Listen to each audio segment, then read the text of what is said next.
Let's begin with Part A, MFRS 8, which is a standard issued by the MASB in 2009. Essentially, it's about how the companies break down their operations into segments so that we can get a clearer picture of their financial health. Now, why does this matter? MFRS 8 has three goals. First is to help the companies reflect on how they performed so far. Next is to let them assess recent returns to make smarter future decisions. And most importantly, it helps them make informed judgment about where the company is heading. This standard applies to publicly traded companies, and next, entities issuing securities and voluntary reports. Also, others who need to report the segment data into detail. Think of it like a behind-the-scene look at the company operations. So, what exactly counts as an operating segment?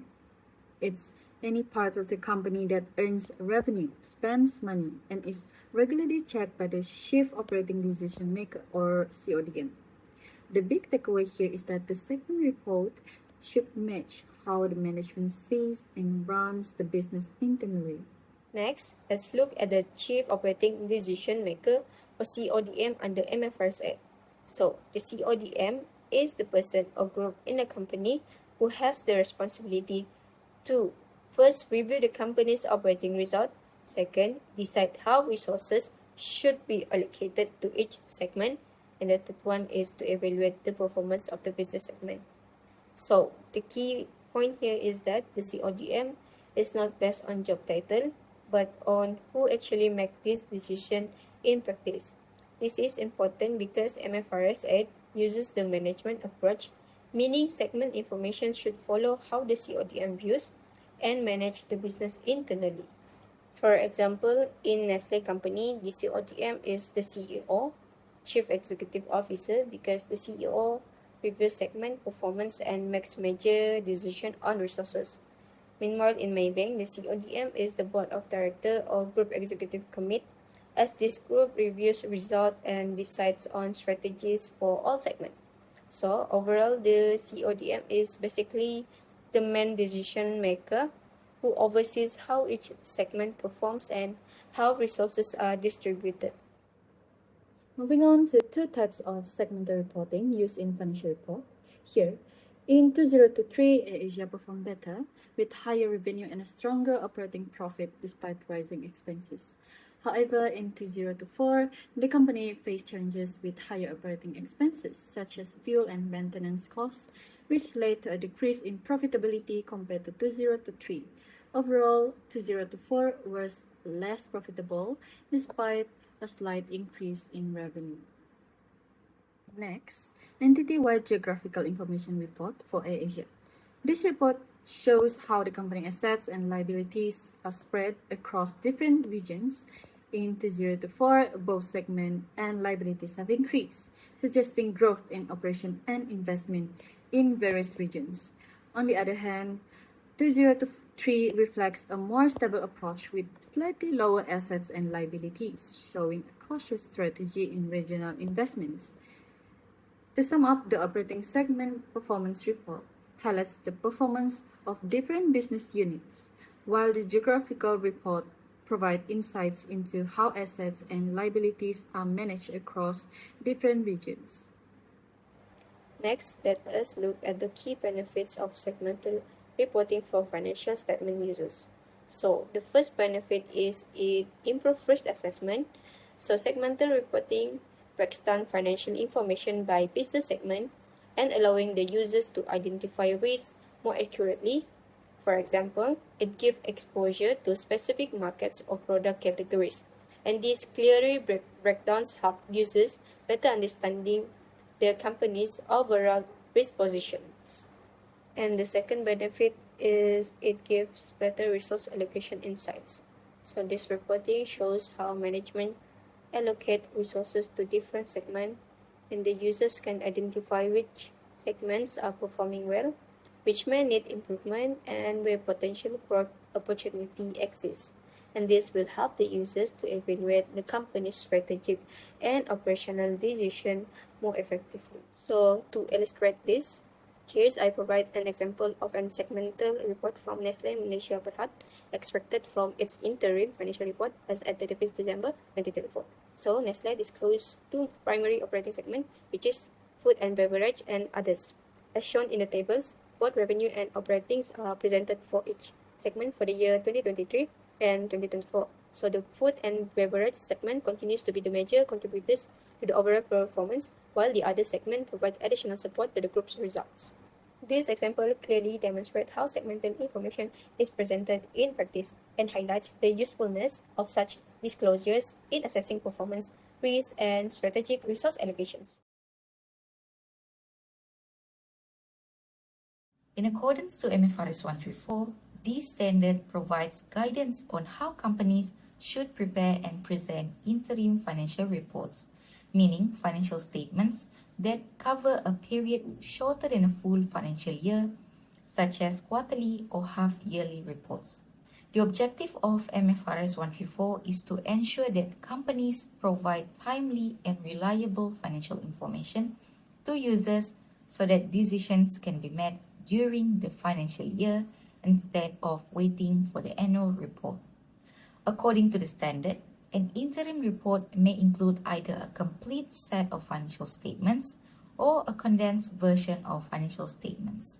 These typically include the statements of financial positions, statement of profit or loss, statement of cash flows, and notes to the accounts. MFRS 134 also requires that the same accounting policies used in the annual financial statements must be applied consistently in the interim reports. To conclude, MFRS 134 ensures transparency, comparability, and consistency in financial reporting throughout the year, which helps both investors and stakeholders make better decisions. One of the events that can affect an entity's financial position and performance since the end of the last annual reporting period is natural disaster.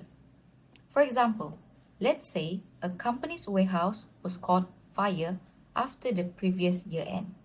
The fire destroyed a large portion of the company's inventory and equipment. This event has a direct impact on the company's financial position because the value of its assets decreases. It also affects financial performance since the company may record a loss from the damaged assets along with repair or replacement costs. Under MFRS 134, the company must disclose this event in its interim financial report because it provides important information for users to understand the company's current financial situation.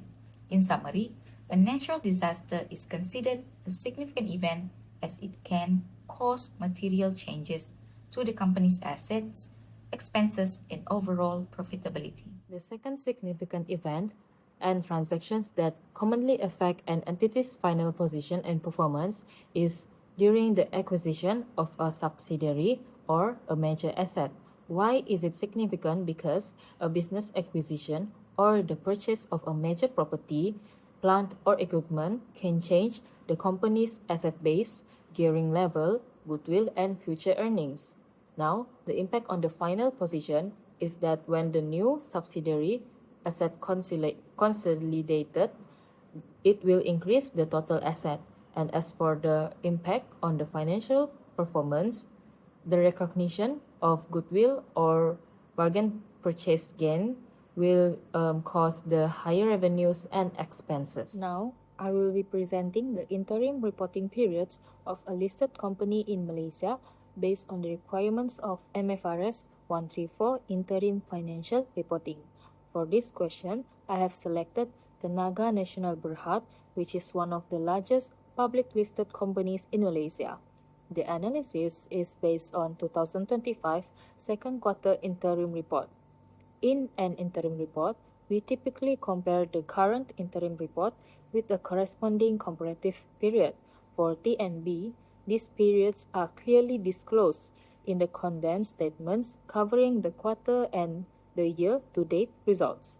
Here is the summary table showing the current and comparative periods used in TNB's interim financial statement. As for the condensed statement of profit or loss, the current interim period is the quarter ended 30 June 2025, and the comparative period is 30 June 2024. As the condensed statement of profit or loss Y2D, the period current interim period is the period ended 30 June 2025, and the comparative interim period is ended 30 June 2024. As for statement of financial position, the current interim period is as at 30 June 2025, and the comparative interim period is as at 31st December 2024, which is the most recent audited year-end. As for statement of changes in equity, the period ended for the current interim period is 30 June 2025, and the comparative interim period is when the period ended 30 June 2024. And lastly, the statement of cash flow, the current interim period is period ended 30 June 2025, and the comparative interim period is the period ended 30 June 2024. In summary, the NB follows the standard interim reporting format required by MFRS 134. The quarterly results are compared against the same quarter of the previous year, while the statement of financial position compares the interim date with the most recent year-end audited. This ensures consistency, comparability, and relevance for users of financial statements.